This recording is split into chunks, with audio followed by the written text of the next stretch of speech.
Hello बच्चों, चलिए प्रश्न को पढ़ते हैं। थायराइड ग्रंथि तथा लैंगरहैंस की द्वीपिकाओं के कार्यों का वर्णन कीजिए। इस प्रश्न में हमें थायराइड ग्रंथि तथा लैंगरहैंस की द्वीपिकाओं के कार्यों का वर्णन करना है। तो आइए सबसे पहले इस प्रश्न में जो है मुख्य अवधारणा को देखते हैं। मुख्य अवधारणा की बात करें तो इस प्रश्न में हो जाएगा, मुख्य अवधारणा जो हो जाएगा वह होगा थायराइड ग्रंथि तथा लैंगरहैंस। ये क्या होते हैं, इनको देखते हैं।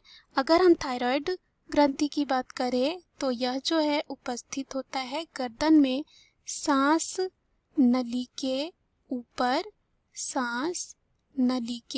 ऊपर और स्वर यंत्र के नीचे तितली के आकार की एक अंतःस्रावी ग्रंथि है और यह जो है दो हार्मोन को बनाती है, T3 और T4। अगर बात करें T3 की, इसे हम कहते हैं ट्राई आइडो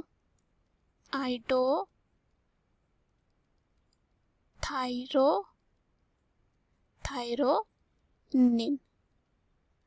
उसके बाद अगर हम यहाँ पे T4 की बात करते हैं तो यह जो है स्रावित करता है और बनाता है और T4 को हम ये कह सकते हैं थायरॉक्सिन, कह सकते हैं इसे थायरॉक्सिन।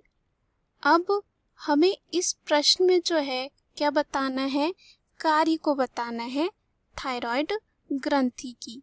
तो अगर हम बात करते हैं कार्य थायराइड ग्रंथि की तो यह क्या करता है, यह जो है तापमान का जो है नियंत्रण करता है। साथ ही साथ यह क्या करता है, शरीर के जो उपापचय क्रिया हैं और जो उपापचय है उसका यह क्या होता है, प्रमुख नियंत्रक होता है। जैसे कि बात करते हैं कार्बोहाइड्रेट,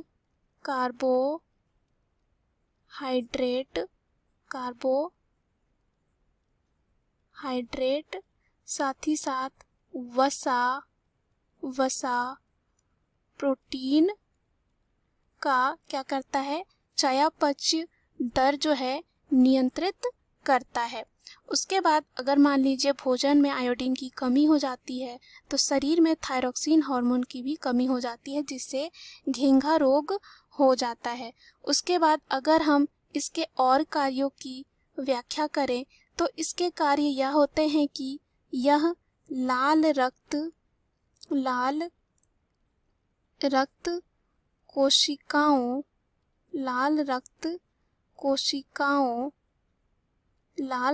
कोशिकाओं के निर्माण को जो है क्या करता है, बढ़ाता है और इससे क्या होता है, बढ़ाता है। साथ ही साथ इसके साथ क्या होता है कि रक्त अल्पता की रोकथाम भी करता है। उसके बाद रक्त में शर्करा, उसके बाद कोलेस्ट्रॉल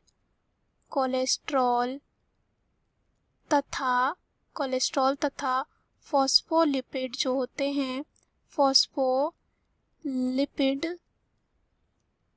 होते हैं, उसकी मात्रा को क्या करते हैं, कम करते हैं।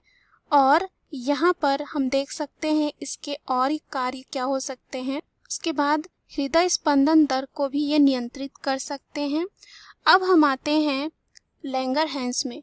तो अगर हम बात करते हैं लैंगरहैंस की तो यहाँ पर जो है लैंगरहैंस जो होते हैं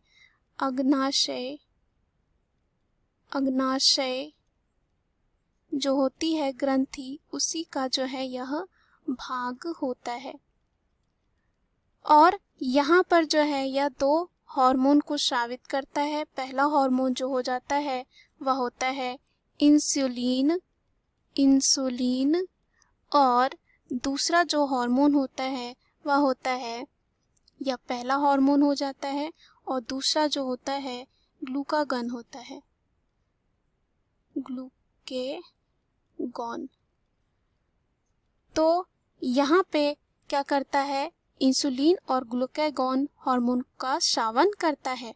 अब हम अगर इसके कार्य की बात करते हैं तो एक एक करके देखते हैं। अगर हम इंसुलिन की बात करते हैं, इंसुलिन के कार्य की बात करें तो इसका कार्य क्या होता है, यह जो है कार्बोहाइड्रेट या जो है कार्बोहाइड्रेट उपापचय का नियंत्रण करता है।